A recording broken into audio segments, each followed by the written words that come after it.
Hello, I have here my finished cardigan piece and I'm going to be making a video tutorial just to show you some of the techniques and stitches that are used in this project. So it is a mosaic using Tunisian crochet. Most of the cardigan is made with the Tunisian knit stitch, so I will show you that technique or that stitch as well. The sleeve is worked in the round, so we'll need to know how to join at the end of each round. Also how we handle working in the round with our crochet hook and doing the return pass, as well as making decreases in the sleeve. I will show you how to cast on and bind off and so on.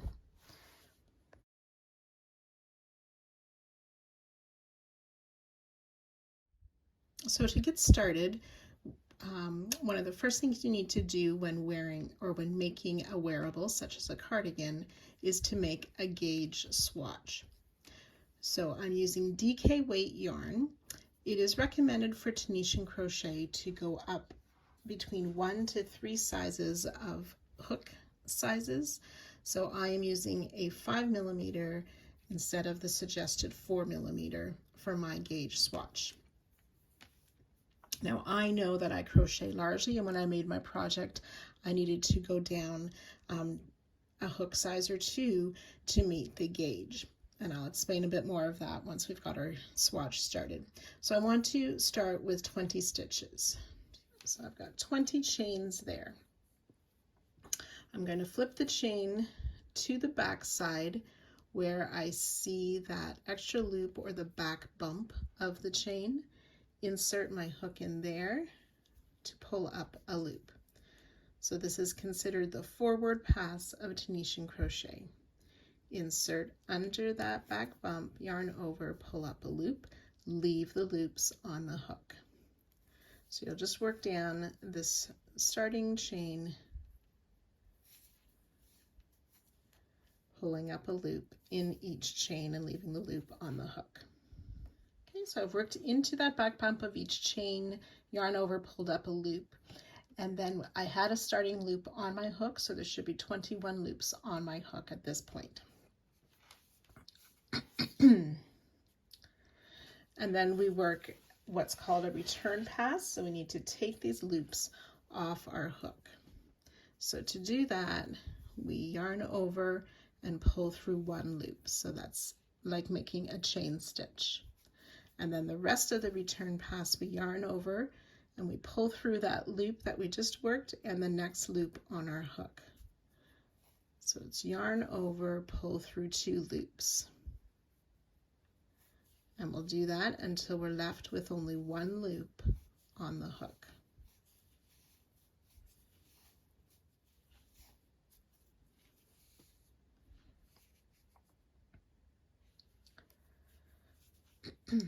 So then, as I said, for most of the body of our work, and that's what our gauge sample will be made in, is the Tunisian knit stitch.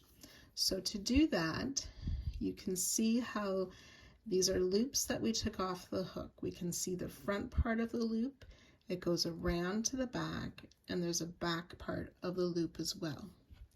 So if I spread this a little wider, I'm going to use my finger behind to show you. There's the front loop and the back loop. So what we want to do is insert our hook in between that front loop and the back loop, making sure we're under this almost chains across the top, which was the return pass. So front loop, back loop, we insert between those two and go to the back underneath that return pass chain.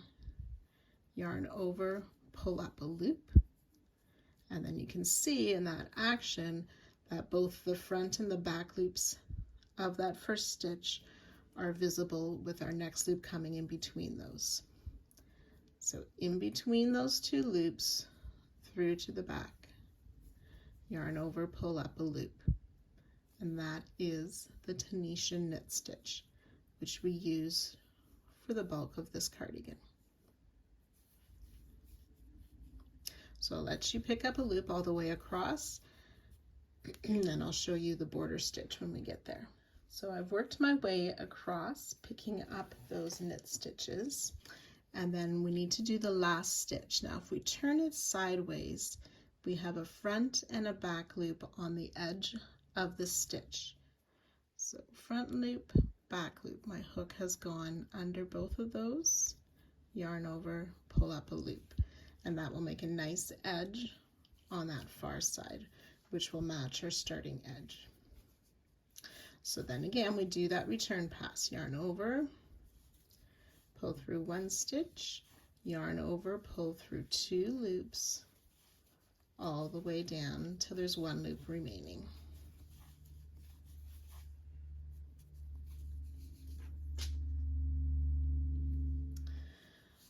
Then to continue, we're just going to make knit stitches all the way across.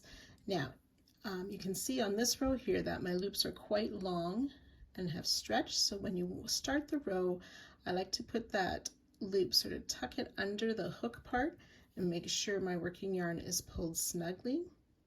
And then on the first step, I'm also holding it with my finger, insert through that front and back loop to yarn over and pull up a loop. Okay, and you can see how my starting loop then is similar in size to the other loops we picked up. So the front and the back loop, insert through both of those under that return pass chain. And that's all there is to the knit stitch. Okay, so you want to, for your initial swatch, you want to make it at least these 20 stitches wide. You may want to make it even 25 or 30 stitches wide in order to get a good measurement. And then we want to work about 19 or 20 rows. So I'll let you go ahead and work those 2, and then we can measure. So I've just worked 10 rows here. You will want to do the full 20. So one note, Tunisian crochet does curl up, and particularly the knit stitch does have a fair bit of curl. So to measure your work, if you leave that last row on your hook before doing the bind or before doing the return pass, it makes it a bit easier for measuring. So you want to have your gauge. The gauge listed in the pattern is 18 stitches wide, is 4 inches or 10 centimeters, and 19 rows is 4 inches or 10 centimeters. So again, if you are too large, you will need to go down a hook size. If you measure too small, then you need to go up a hook size. So I'll let you adjust that part there.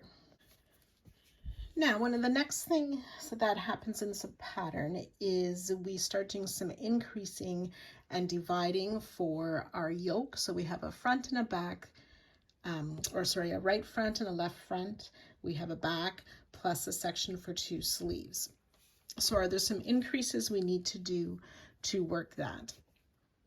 So I'm just going to do my return pass for this row, and then I'll show you how the increases work.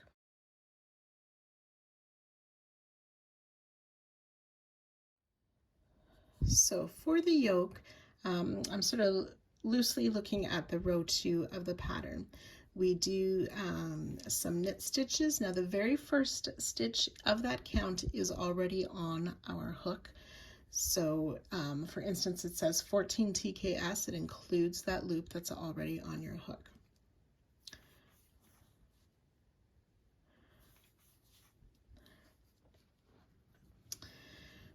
And then you're asked to do an increase. So all we do is we find our 2 stitches there, and that space in between, we can see the return pass bar across the top.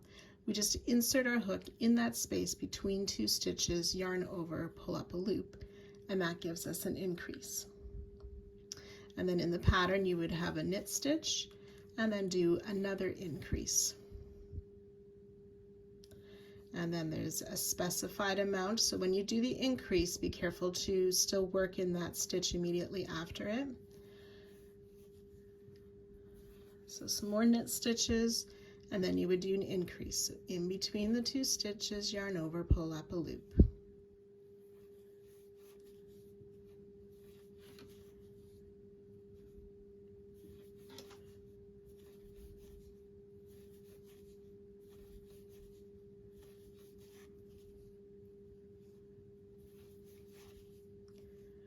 increase between the stitches, knit the next stitch, increase between the stitches. So in 4 spots, you're doing an increase, a knit, and an increase.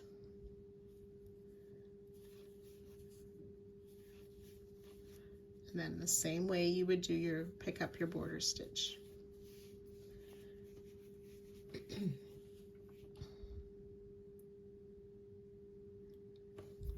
And then it's all just regular return pass for that increase. So that's all there is to it, to working an increase in Tunisian in the knit stitch stitch pattern. Just insert between the stitches, pull up a loop for an increase.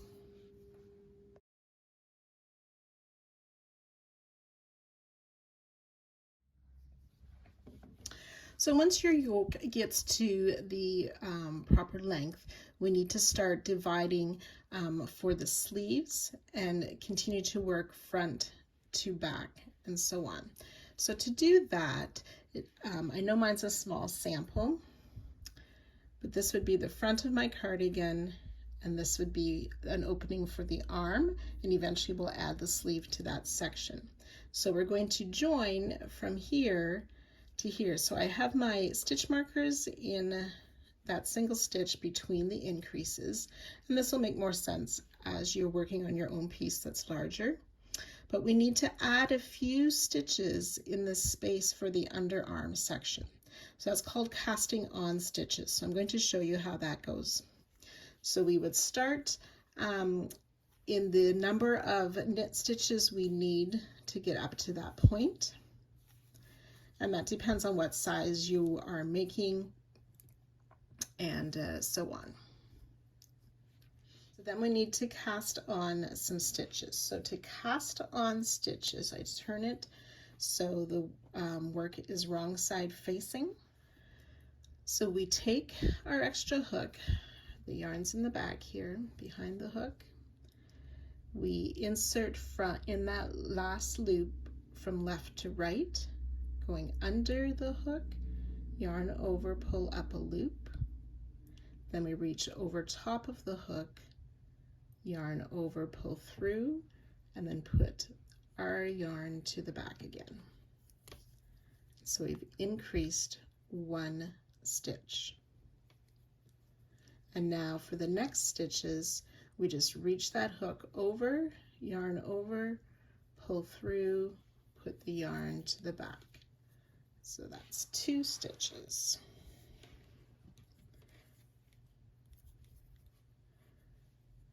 Yarn over, pull through, yarn to the back, 3 stitches. So it's just like chaining over top of that hook and always putting the yarn to the back. That's 4 stitches, 5. Now we're increasing by a total of 6 stitches, so we've done 5. For the 6th one, take the loop that's on the extra hook and put it back on the Tunisian hook we're using. And if I turn it over this way, this was my last loop. 1, 2, 3, 4, 5, 6 loops that I casted on. And then in the pattern, you will be skipping some stitches. And then when you find the next stitch that you work, you will just continue to pick up loops as you normally do. And then you can see on the sample here how we have a space for our sleeve, and these extra loops will be on the underarm. And then we'll just be able to continue working our row as we did before, going back and forth using these. When we do the return pass, we will do so over those cast on stitches.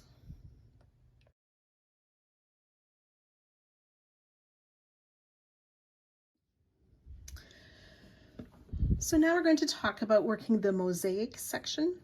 We're using 2 different colors, keeping our color A and adding a color B. So when I add a color, I just tie it to a knot around my working yarn of color A.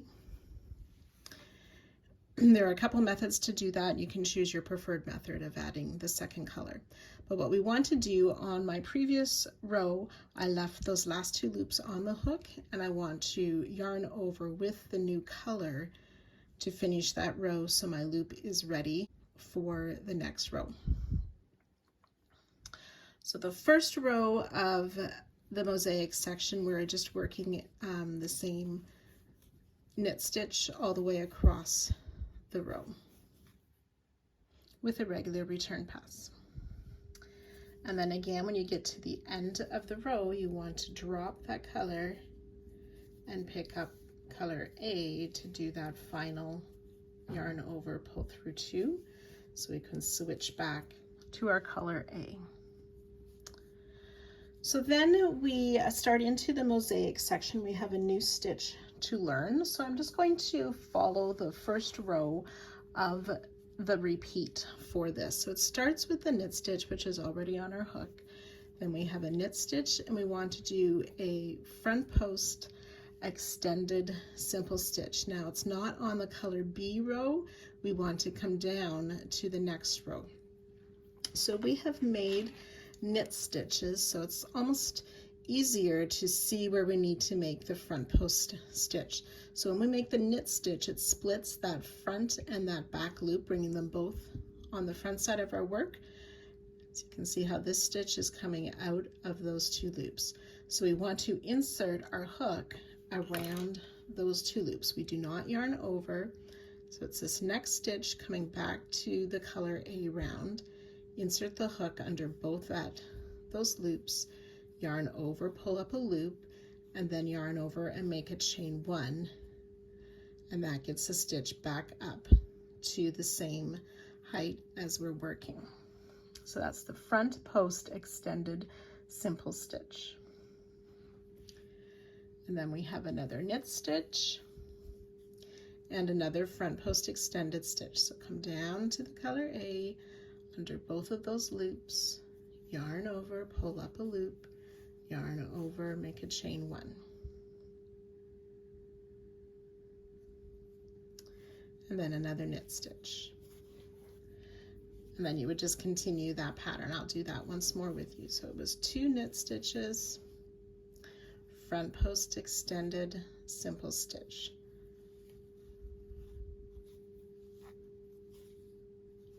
1 knit stitch, front post extended simple stitch, and a knit stitch. And then you can see how we have the color B is covered up by that extended stitch on either side, which will create our design for the mosaic section.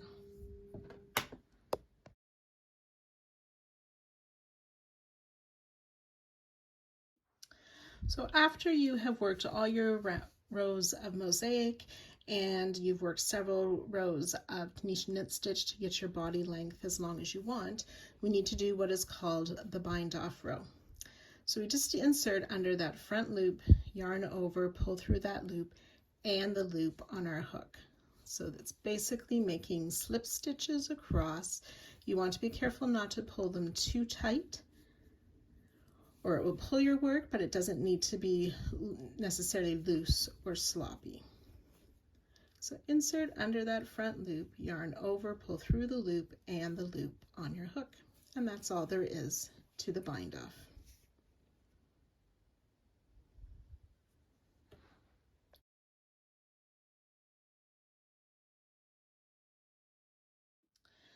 Then it comes time to work our sleeves, working around this armhole section that we made for our body. You're just picking up loops as you do normally as you work through this section here. So you can go refer to the pattern for how to do that. I'm going to pull back my work to before that sleeve opening and treat my whole swatch as the sleeve to show you how we work the joins in the round.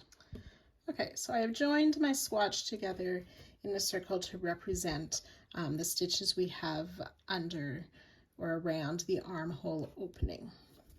So what we do when we're working in a round, we want to pick up about halfway through the stitches. You don't have to count. I've just kind of folded it with the starting loop on this side, folded it in half, and when I get to about here, I'll show you what to do. So you can count if you wish to. I sort of automatically count in my head all the time. So typically I am counting each row and I know when I've reached my halfway point. But like I said, it doesn't have to be exactly on the halfway mark. So we'll just keep on picking stitches up and around until we get to that approximate halfway mark. I can go a few more stitches. Okay, so it's getting kind of tight for me to add stitches to my hook as well.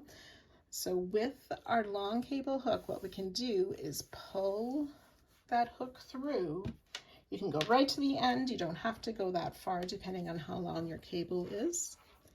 And then you just continue on. I like to try and snug with my yarn so that loop doesn't stretch too far.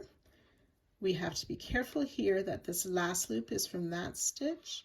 So it's the next stitch, we just insert and continue picking up loops. So our cable has made a big loop in sort of the middle of our round, which allows us the ability to keep on working in the round. Okay, so we can go around and pick up all of our loops, and then I'll meet you just before or at the very last loop. So I've worked around. You will have this extra tail end if you didn't pull it all the way through of your cable. This is the last loop. We want to make sure we work through like a knit stitch to pull up. And then we need to join to the starting. Now we're not going to join to this first loop, rather we want to join the row below. So to work an invisible join when working in the round, I have picked up my loops around as I showed you, and then we have our starting loop here. We want to look at the round below, and we can see this extra loop that's just behind our edge stitch. So this is the border stitch and its back loop there. If I turn it over, you can see this loop here. That's actually from the return pass loop, so you want to insert in there. Now the first row can be a little bit tricky. You'll just find the closest loop that you can in back to join to. And then we pull through and through that first loop. So once again, we can see we want to keep our yarn behind. You can see this border stitch here, the row below. We don't want that first loop. We want to look just behind. There's an extra loop, which is actually the loop of the return pass stitch. Insert in there, yarn over, pull through, and through the first stitch or loop that was on our hook. And then you just work your return stitches all the way until you get to where you had pulled that cable through.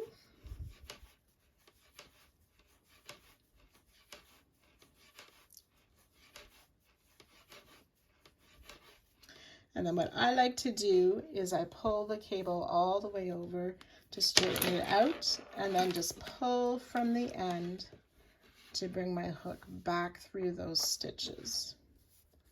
And then I can finish the return stitches.